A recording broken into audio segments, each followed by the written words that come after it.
ओ जिसके लिए महफिल कौनेन सजी है, फिरदौस से बनी जिसके उसीले से बनी है। ओ जिसके लिए महफिल कौनेन सजी है, फिरदौस से बरी जिसके उसीले से बनी है। ओ हाशमी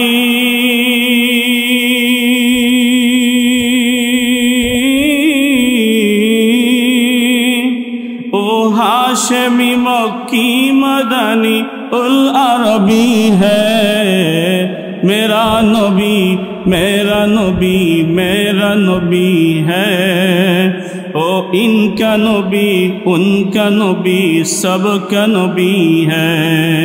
अहमद है मोहम्मद वही ख़त्म रसूल है, मखदूम है मुरब्बी यही वाली कुल है। अहमद है मोहम्मद वही ख़त्म रसूल है, मखदूम मुरब्बी यही वाली कुल है। इस पर है नजर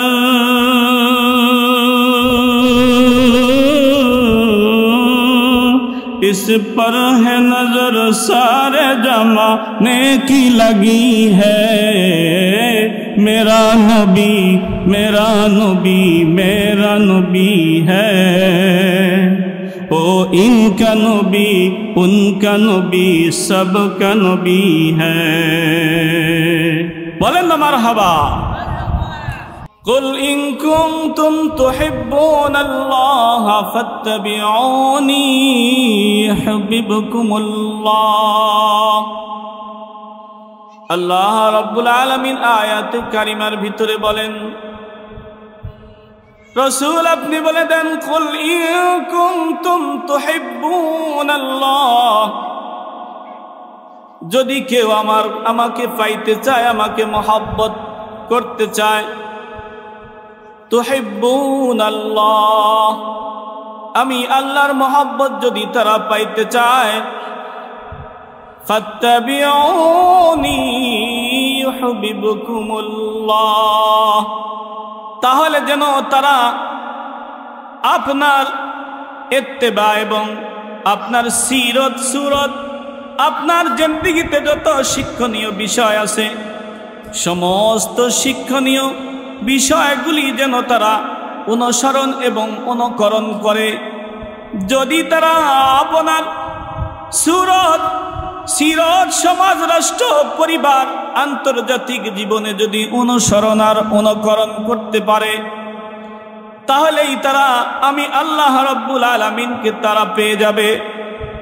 শুধুই তাই নয়, শুধুই আমি রব্বুল আলামিনকে পেয়েই শেষ নয়, যদি তারা আপনার আদর্শ যদি সমাজে রাষ্ট্রে যদি প্রতিষ্ঠা করে, নিজের 3.5 হাত বডির মধ্যে যদি আপনার আদর্শ দিয়ে সাজায়, যদি জিন্দেগি এইভাবে যদি অতিবাহিত করে, তো আল্লাহ রাব্বুল আলামিন বলেন, ওয়াগফির লাকুম, আমি তাদের জিন্দেগির সমস্ত গুনাহ খাতা মাফ করে দিব। বলেন সুবহানাল্লাহ।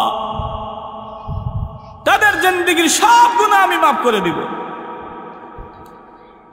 ওয়াগফির লাকুম যুনুবাকুম, তাদের জিন্দেগির সব গুনাহ আমি রব্বুল আলামিন মাফ করে দিব। শুধু তাই নয়, আল্লাহ রব্বুল আলামিন বলেন, ওয়াগফির লাকুম যুনুবাকুম আল্লাহু গফুরুর রহিম।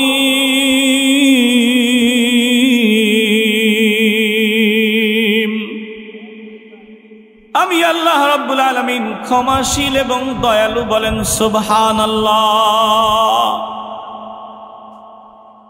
কিন্তু আমরা কি করি? আল্লাহ রাব্বুল আলামিন বলছেন রাসূলের অনুসরণ অনুকরণ করতে, আনুগত্য করতে, ইত্তেবা করতে, রাসূলের সুন্নাত দিয়ে আমাদের শরীর মাথার তালু থেকে শুরু করে পায়ের তালু পর্যন্ত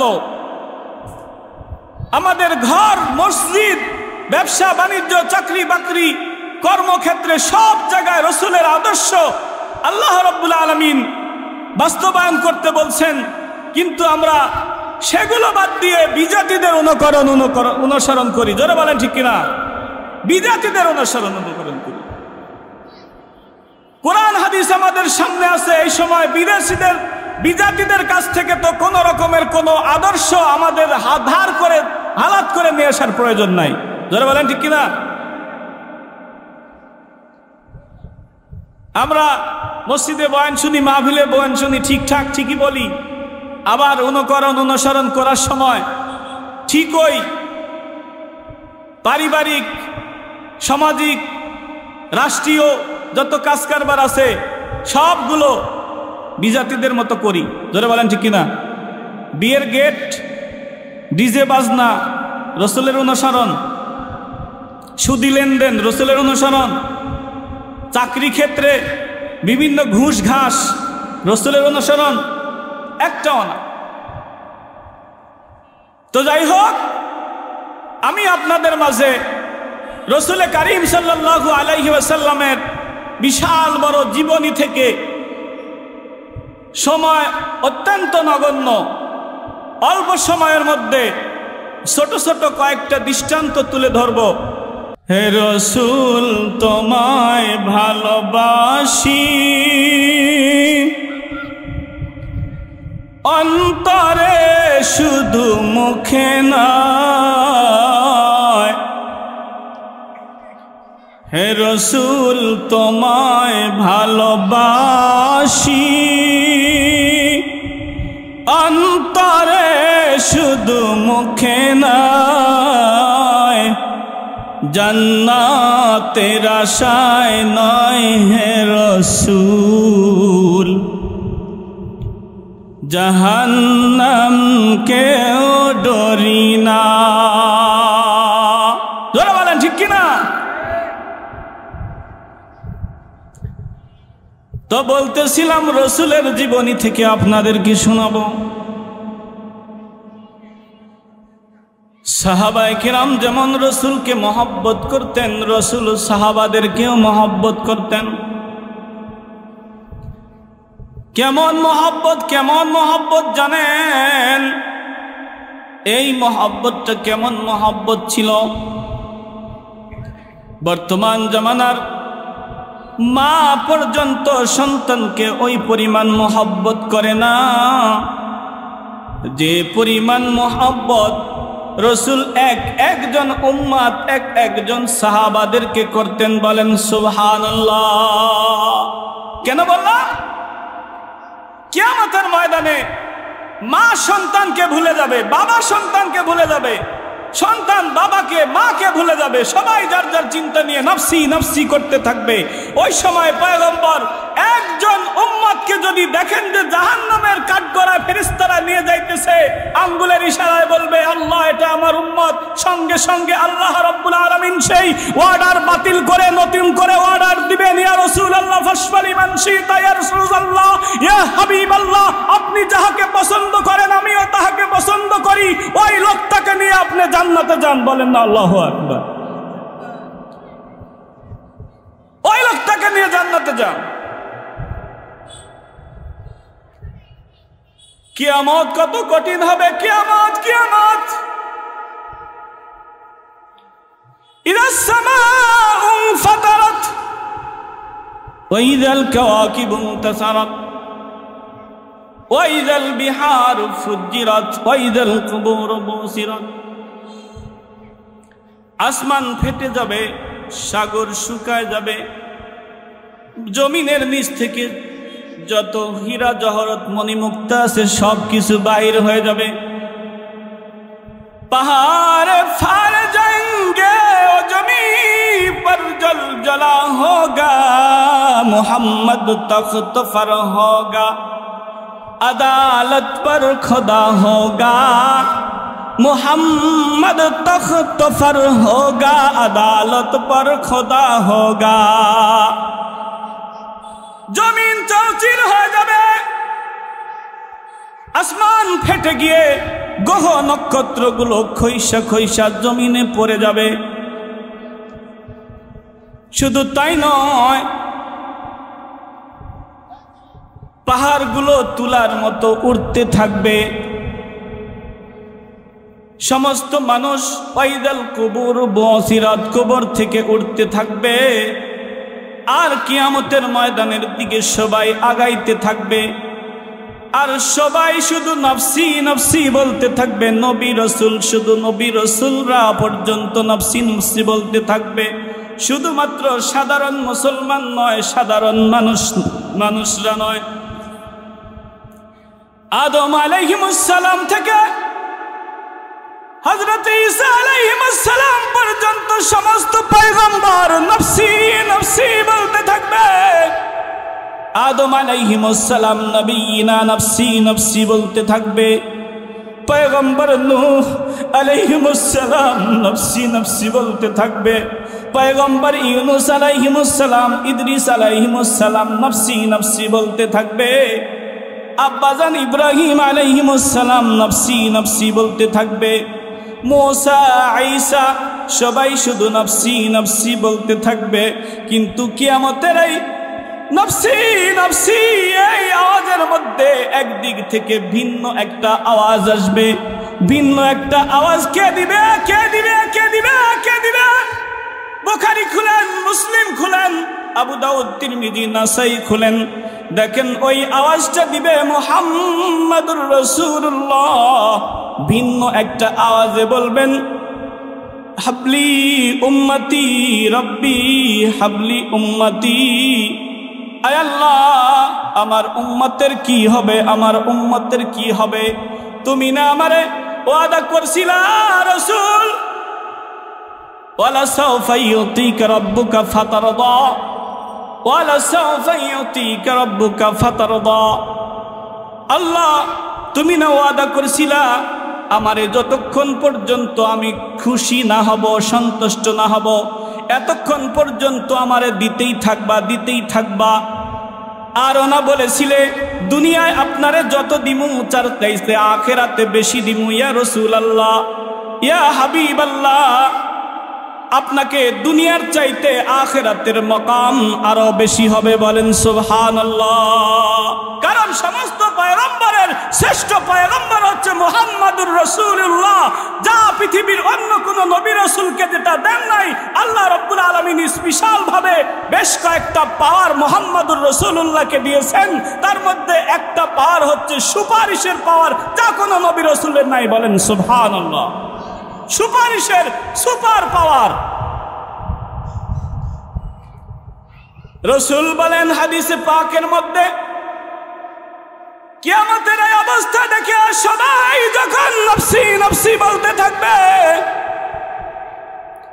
সমস্ত পয়গম্বর যখন নফসি নফসি বলতে থাকবে, আমি মুহাম্মাদুর রাসূলুল্লাহ সিজদায় পড়ে যাব। সিজদার মধ্যে যখন পড়ে যাব, মাকামে মাহমুদে যখন সিজদায় পড়ে যাব, আল্লাহ রাব্বুল আলামিন আমাকে আমার দিলের ভিতরে এমন কিছু শব্দ, এমন কিছু আলফাজ আমার দিলের ভিতরে ঢেলে দিবেন, যে আলফাজগুলো আমি মুহাম্মাদুর রাসূলুল্লাহ আজ পর্যন্ত জানি না। বলেন সুবহানাল্লাহ। ওই আলফাজগুলো দিয়ে যখন আল্লাহ রাব্বুল আলামিনকে যখন ডাকতে থাকবো আর কাঁদতে থাকবো, আমার এক এক ফোঁটা পানির বিনিময়, আমার এক এক ফোঁটা পানির বিনিময়, আমার কপালে লাগা এক একটা বালি কোনার বিনিময় আল্লাহ রাব্বুল আলামিন ৭০,০০০ করে উম্মতকে আল্লাহ রাব্বুল আলামিন জাহান্নামকৃত আসামীদেরকে মাফ কইরা জান্নাতে যাওয়ার স্পেশাল সার্টিফিকেট দিয়ে দিবেন। বলেন সুবহানাল্লাহ। এটা রাসূলের শান, যা অন্য কোন নবী রাসূলদেরকে দেওয়া হয় না। যেমন মোহাব্বত রাসূল সাহাবাদেরকে করতেন, সাহাবারা ওরকম রাসূলকেও অত্যন্ত মোহাব্বত করতেন। মোহাব্বতের দৃষ্টি যদি রাসূলের উপরে পড়তো, তো ওই দৃষ্টি কেউ ফিরাইতে পারতো না। ক্ষুধার্ত সাহাবীরা পর্যন্ত রাসূলের চেহারা যখন দেখত তো তাদের ক্ষুধার জ্বালা রাসূলের চেহারা দেখলে তৎক্ষণাৎ ভুলে যাইতো। বলেন সুবহানাল্লাহ। নজর জম जाएगी उस पर हटाना भूल जाएंगे। বলতেছিলাম রাসূলের মহব্বত, রাসূল কেমন মহব্বত সাহাবাদেরকে করতেন, সাহাবারা কেমন মহব্বত রাসূলকে করতেন। উহুদের ময়দানে রাসূল যুদ্ধে গেছেন, যুদ্ধ করার জন্য হাজার সাহাবাদেরকে সঙ্গে নিয়ে গেছেন। আপনারা বহুবার পর্যন্ত উহুদের ঘটনা শুনেছেন বড় বড় ওয়াইজ ওলামায়ে কেরামদের মুখে। উহুদ যুদ্ধ ওই যুদ্ধকে বলা হয় যেই যুদ্ধের ময়দানে রাসূলের দুইটা দাঁত দন্দান মোবারক শহীদ হয়ে যায়। শুধু তাই করেই শেষ নয়, কাফের আর মুশরিকের বাচ্চারা রাসূলের মাথায় খঞ্জর দিয়ে এমন জোরে আঘাত করে, আঘাতের কারণে আঘাতটা এত জোরে প্রচন্ড জোরে তার মাথায় যখন আঘাত করে বাবা, রাসূলের লোহার হেলমেটটা ভাঙ্গা, লোহার হেলমেটের পাতিটা রাসূলের মাথার ভিতরে বসে যায়। বলেন ইন্না লিল্লাহি ওয়া ইন্না ইলাইহি। রাসূল গর্তের মধ্যে পড়ে গেছে, রাসূল গর্তের মধ্যে পড়া, রাসূল আল্লাহর কাছে প্রার্থনা করতেছিলেন, মালিক আমি আমার এই উম্মতদেরকে কত মহব্বত করি, আর এই উম্মত আমারে এই প্রতিদান দিল রে মালিক। মাবুদ গো, তারপরে তুমি আমার এই উম্মতকে ধ্বংস করো না। তারা এখন বুঝতেছে না, কিন্তু তাদের সামনের প্রজন্ম যেন আমার দিনের ঝান্ডা হাতে যেন দূর থেকে দূর দূরান্তরে, দেশ থেকে দেশান্তরে আমার দিনের কালেমার পতাকা যেন তারা এরকম ভূখণ্ডর পরে ভূখণ্ড যেন তারা উড়াইতে পারে। বলেন সুবহানাল্লাহ। শয়তান ঘোষণা করেছে মুহাম্মদ নাই, কুতিলা মুহাম্মদ। মুহাম্মদ শাহাদাত বরণ করেছে, মুহাম্মদ মারা গেছে। আলী উমরকে বলে, আলী কার জন্য যুদ্ধ করব রে? মুহাম্মাদুর রাসূলুল্লাহ দুনিয়ায় নাই। যার চেহারা দেখলে আমাদের ক্ষুধার্ত অবস্থা, সাথে সাথে ক্ষুধার কথা ভুলে যাইতাম, পেটটা যেন ভরে যাইত, সেই মুহাম্মাদুর রাসূলুল্লাহ দুনিয়ার জমিনে নাই, কার জন্য যুদ্ধ করব? এইবার হযরত ওমর আলীকে বলে, ওমর যেই পথে মুহাম্মাদুর রাসূলুল্লাহ গেছে সেই পথে তো তোমাকে আমাকেও কুরবান হয়ে যাওয়া দরকার। বলেন সুবহানাল্লাহ। শয়তান ঘোষণা করেছে কুতিলা মুহাম্মদ। হঠাৎ করে এই ঘটনা যখন মদিনার অলিগলিতে যখন খবর ছড়িয়ে যায়, এমন সময় সাহাবাদের মধ্যে অত্যন্ত আশিকে রাসূল একজন সাহাবা ছিলেন, তার নাম হচ্ছে হানজালা রাদিয়াল্লাহু তাআলা আনহু। হানজালা রাদিয়াল্লাহু তাআলা আনহু মাত্রই সেই দিনই বিবাহ করেছেন। তার ফুলসজ্জার রাত্র ছিল, উনি ফুলসজ্জায় বাসর ঘরের মধ্যে ছিলেন। এমন সময় কে জানি ঘোষণা করে, তোমরা কে কোথায় আছো, কে কোন কাজের মধ্যে আছো, কে কি করতেছে জানি না রে।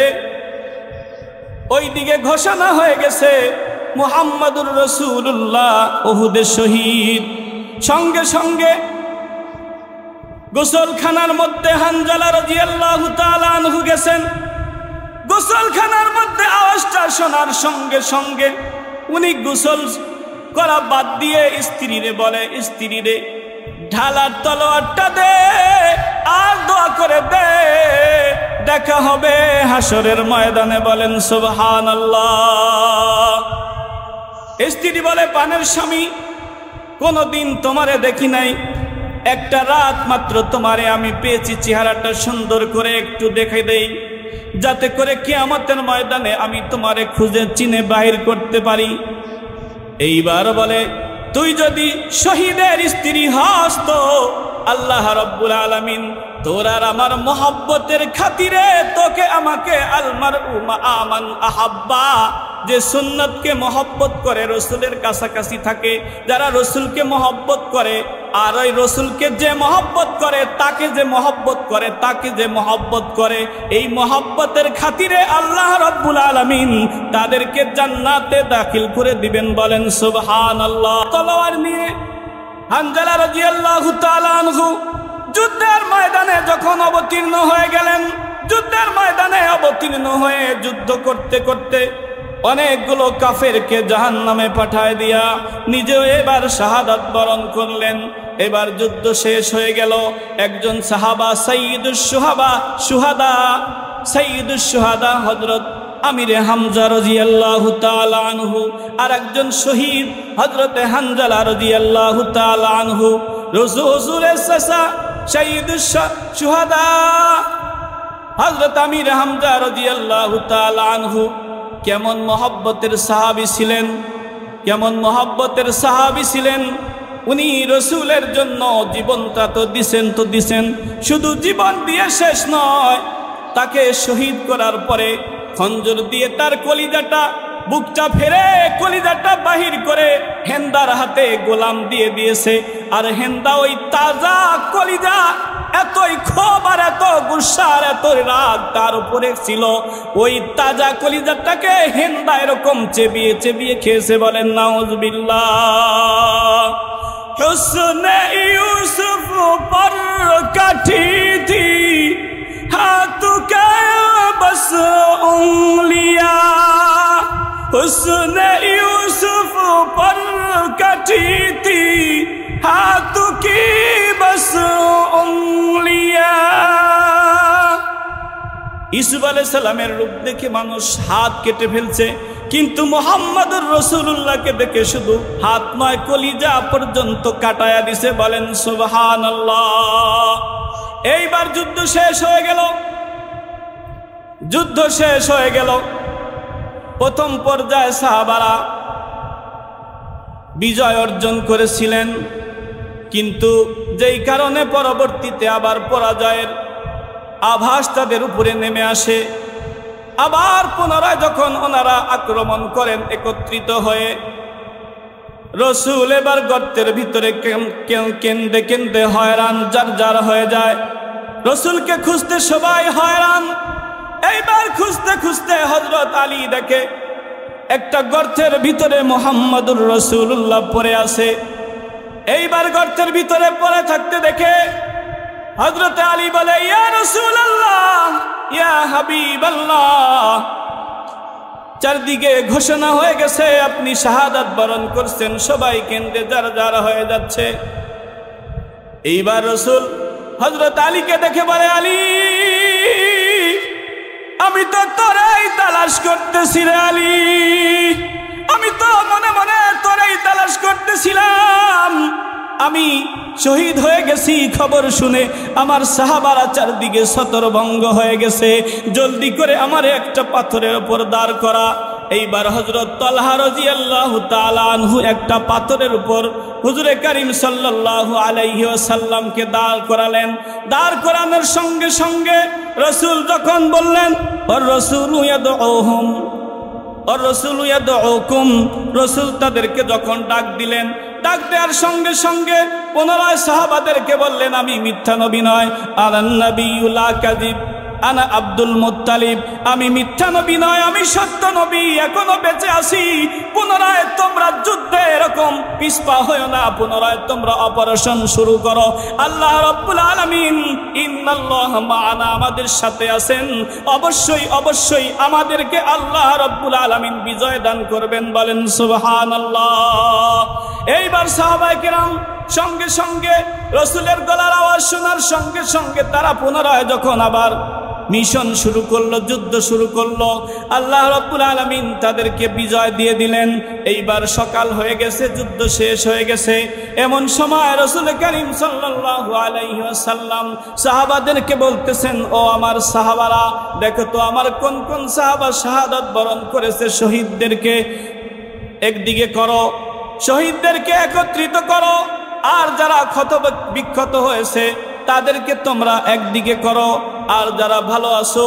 এমন একটা যুদ্ধ গেছে যেই যুদ্ধের মধ্যে হযরত তালহা রাদিয়াল্লাহু তাআলা আনহুর শরীরে, এরকম তাফসীর এবং হাদিসের কিতাবের মধ্যে বর্ণনা করেন, 100 চাইতে বেশি জখম গুনে গুনে পাওয়া গেছে। এত ক্ষত বিক্ষত সাহাবারা হয়েছেন। এর কারণ হলো রাসূল বলছিলেন, ওই পাহাড়ের, 2 পাহাড়ের চিপায় একটা সুড়ঙ্গ আছে, ওই জায়গার মধ্যে তোমরা 30 জন থাকবা। আমরা যুদ্ধে বিজয় হই আর পরাজয় বরণ করি। তোমরা এই 30 জন যেন কখনো এই 2 পাহাড়ের চিপা, এই সুড়ঙ্গ থেকে যেন তোমরা কেউ পিছপা হয় না, সরে যেও না। রাসূলের একটা হুকুম অমান্য করার কারণে সাহাবায়ে কেরামের এরকম বিপর্যয় নেমে আসে। কিন্তু আমরা আমাদের সমাজে, রাষ্ট্রে, পরিবারে সব কিছুতে রাসূলের সুন্নাত এরকম পরিহার করতে করতে করতে করতে অমান্য করতে করতে করতে করতে আমাদের উপরে আল্লাহ রাব্বুল আলামিন এত নারাজ আর এত নারাজ হয়ে গেছেন। পুরা বিশ্বের যেদিকেই তাকানো যায়, যেদিকেই আপনি আমি চোখ দিব, যেদিকেই আপনি আমি তাকাবো, লক্ষ্য করে দেখেন সেদিকেই যেন শুধু মুহাম্মাদুর রাসূলুল্লাহর উম্মতে মুহাম্মাদির উপরেই শুধু আযাব আর গজব। এই জন্য আসতেছে। কেন আসতেছে জানেন? সেটা হলো আমরা রাসূলের সমস্ত সুন্নাতদেরকে ছেড়ে দিয়ে আমরা বিজাতীয় অনুকরণ আর অনুসরণ নিয়ে আমরা ব্যস্ত হয়ে আছি। যুদ্ধ যখন শেষ হয়ে গেল, রাসূল বলেন, আমার শাহাদাত বরণ করেছে সাহাবাদেরকে একত্রিত করো। এইবার সবার লাশ পাওয়া গেল। লাশগুলো 70 জনের উপরে সাহাবী শাহাদাত বরণ করছেন। তাদেরকে লম্বা করে লাইন করে শোয়ানো হয়েছে। এইবার সবার লাশ পাওয়া গেছে, একজন সাহাবার লাশ পাওয়া যায় না। কে সেই সাহাবী? এইবার হুজুর লক্ষ্য করে দেখে, এমন সময় আওলা কেশ, পাগল ভেষ একজন মহিলা আসতেছে, উহুদের ময়দানের দিকে দৌড়ায় আসে। এমন সময় সাহাবারা মহিলাটাকে ময়দানের দিকে আসতে দেয় না। কিন্তু সাহাবার সেই স্ত্রী বলে, আমাকে মাত্র একটু সময় দাও, আমি আমার রাসূলের কানে কানে গিয়ে একটি কথা বলে আসব। এইবার যখন সাহাবারা তাকে আসার জন্য যখন সুযোগ দিলেন, এইবার সাহাবার স্ত্রী দৌড়ে চলে আসলো।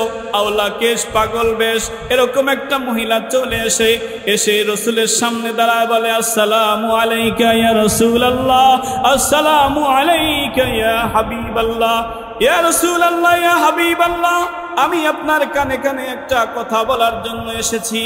রাসূল বলেন, বলো তোমার কি কথা? এইবার সাহাবার স্ত্রী বলে, ইয়া রাসূলুল্লাহ, ইয়া হাবিবাল্লাহ, আপনি জানেন আপনার আর আপনার সাহাবী, আমার আর আপনার সাহাবী হানজালার গতকালকে আমাদের বিবাহ হয়েছে। আপনার সাহাবা বাসরে ছিল। বাসর করার পরে গোসলখানায় যখন গেছে গোসল করার জন্য, এমন সময় কে জানি মদিনার গলিতে ঘোষণা করছে, কুতিলা মুহাম্মদ। সহ্য করতে পারে নাই, সঙ্গে সঙ্গে গোসল করা বাদ দিয়ে ঢাল আর তলোয়ার নিয়ে উহুদের ময়দানে অবতীর্ণ হয়েছে। আমার স্বামী নাপাক, সবাইকে গোসল ছাড়া কবর দিলেও আমার স্বামীকে যেন গোসল ছাড়া কবর দিয়েন না, তারে যেন গোসল করায়া তারপরে দাফন করেন। বলেন সুবহানাল্লাহ। যারা শহীদ হয়ে যায়, যারা শাহাদাত বরণ করেন, আল্লাহ রাব্বুল আলামিন বলেন, ওয়ালা তাকুলু লিমান ইয়াকতালু ফি সাবিলিল্লাহি আমওয়াত বাল আহইয়া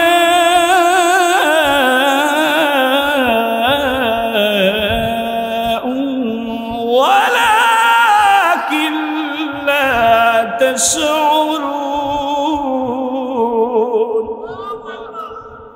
যারা শহীদ হয়ে যায়, আল্লাহ বলেন, ওয়ালা তাকুলু লিমান ইয়াকতালু ফি সাবিলিল্লাহ, যারা আমার রাস্তায় শাহাদাত বরণ করেছে, মান ইয়াকতালু ফি সাবিলিল্লাহি আমওয়াত, তাদেরকে তোমরা মৃত্যু বলো না, মৃত্যু বলো না, মৃত্যু বলো না, বাল আহইয়া, তারা জিন্দা, ওয়ালাকিন লা তাশউরুন, কিন্তু তোমরা সেটা অনুধাবন করতে পারো না, টের পাও না। বলেন সুবহানাল্লাহ। অপর আয়াতে আল্লাহ রাব্বুল আলামিন বলেন, ওয়ালা তাহসাবান্নাল্লাযীনা কুতিলু ফি সাবিলিল্লাহি আমওয়াত বাল আহইয়াউন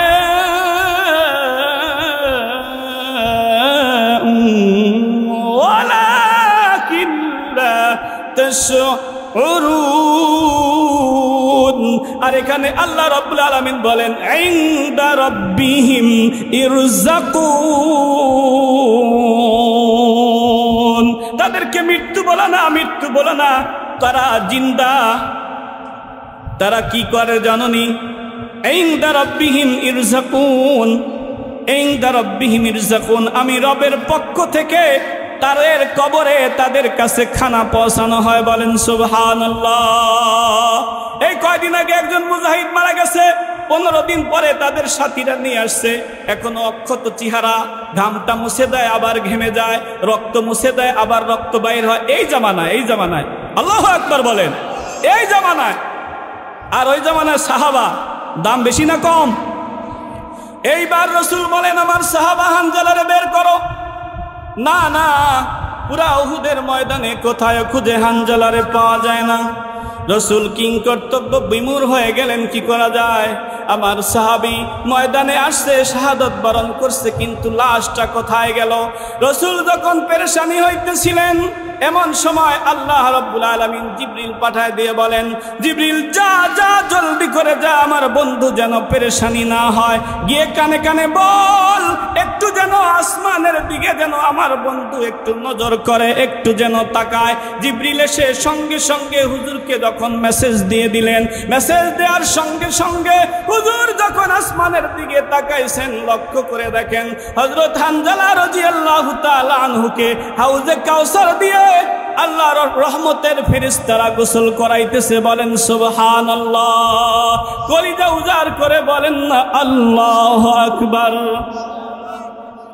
নবীর প্রেমে পাগল যারা প্রেম খেলা খেলে, শুনছেন নি গজলটা? হ্যাঁ, নবীর প্রেমে অস্কুরুনি দন্ত দেয় ফেলে, নবীর প্রেমে পাগল যারা প্রেম খেলা খেলে। হযরত হানজালা পাগল ছিল, নবীর প্রেমে জীবন দিল। হানজালা পাগল ছিল, নবীর প্রেমে জীবন দিল। গোসল করাইল তাকে ফিরিস্তার দলে, নবীর প্রেমে পাগল যারা প্রেম খেলা খেলে। বলেন না মারহাবা। এইবার এইটা একটা দৃষ্টান্ত বললাম, সময় কম, আর একটা দৃষ্টান্ত বলবো ছোট্ট করে। রাজি আছেন আপনারা? সময় তো নাই, সময় অনুমতি দেয় না। সময় কি করে না? সময় অনুমতি দেয় না। ইয়ামান দেশ থেকে এখন বর্তমান সিরিয়া, যেটার নাম, বর্তমান নাম কি, বিশাল বড় একটা জামাত আসছে। তারা তো আহলে কিতাব, মুসা আলাইহিমুসসালাম, ঈসা আলাইহিমুসসালামের অনুসারী। তো কোরআন এবং হাদিসের বিধান হচ্ছে, যদি মুহাম্মাদুর রাসূলুল্লাহ দুনিয়া এসে যায়, ওই সময় যদি কোনো নবীও উপস্থিত থাকে, সে নবীও মুহাম্মাদুর রাসূলুল্লাহর উপরে ঈমান আনতে হবে, হাতে হাত দিয়ে মুসলমান নতুন করে হতে হবে। বলেন সুবহানাল্লাহ। সাথে সাথে নবুয়ত বাতিল।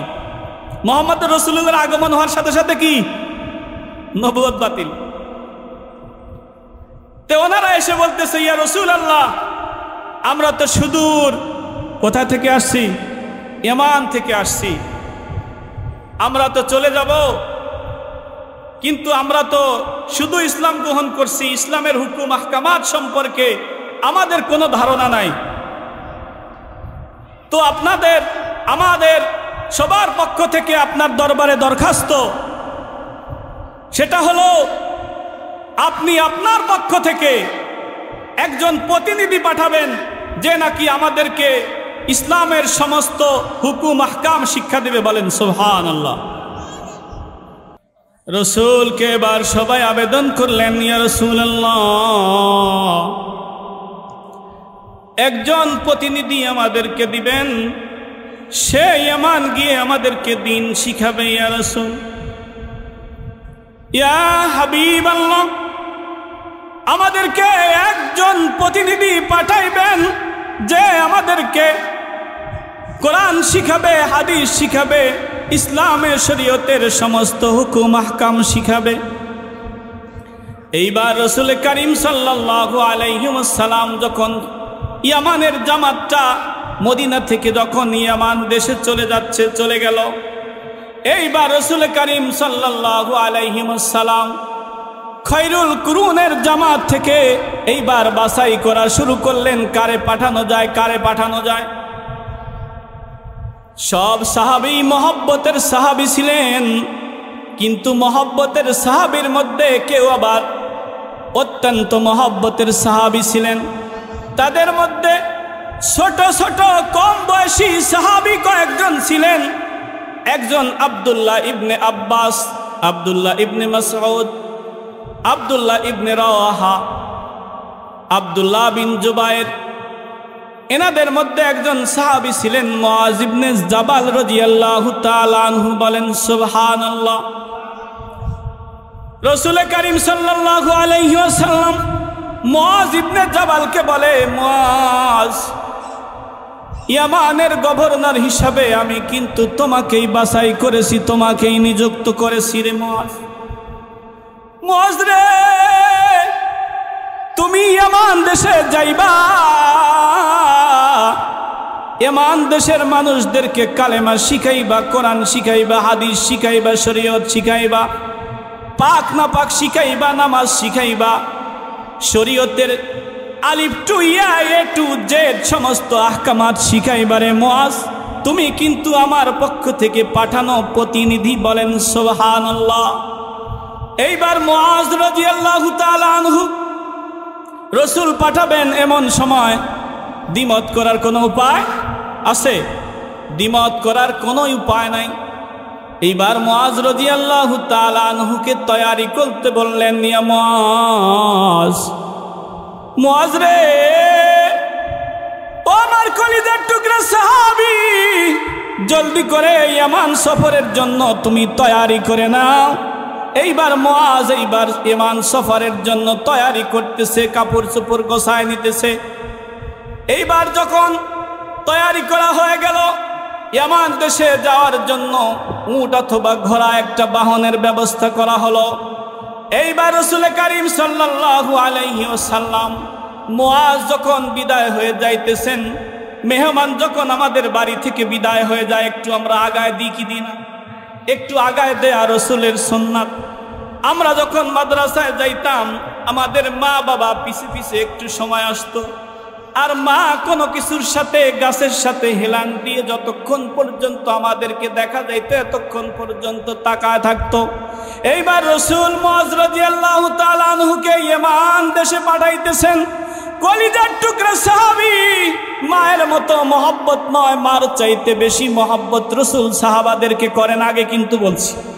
এইবার মুআজকে পাঠাইতেছেন, মুআজ যাইতেছেন, শেষ নসিহত কিছু করতেছেন। মুআজকে বলতেছে, মুআজ, তুমি যাইবা ইয়ামান দেশে, কয়েকটা নসিহত তোমারে আমি করে দেই। 1 নাম্বার, যাইবা কখনো তুমি শিরিক করবা না। যদি তোমার ধর থেকে কল্লা আলাদা হয়ে যায়, কখনো তুমি নামাজ কাজা করবা না, কখনো তুমি হারামের সাথে জড়াবে না, কখনো তুমি হারাম যে কোনো কর্মকাণ্ডকে বরদাস্ত করবা না। সব বিচার আচার তুমি কোরআন হাদিস দিয়ে করবা। যদি কোরআন হাদিস দিয়ে যদি না হয়, তাহলে তুমি ইজমা দিয়ে করবা। ইজমা দিয়ে যদি না হয়, তাহলে কেমনে বিচার করবা? মুআজ বলে, ইয়া রাসূলুল্লাহ, তখন কিয়াস করে আমি বিচার করব, অসুবিধা নাই। এইবার মুআজ যখন বিদায় হয়ে যায়,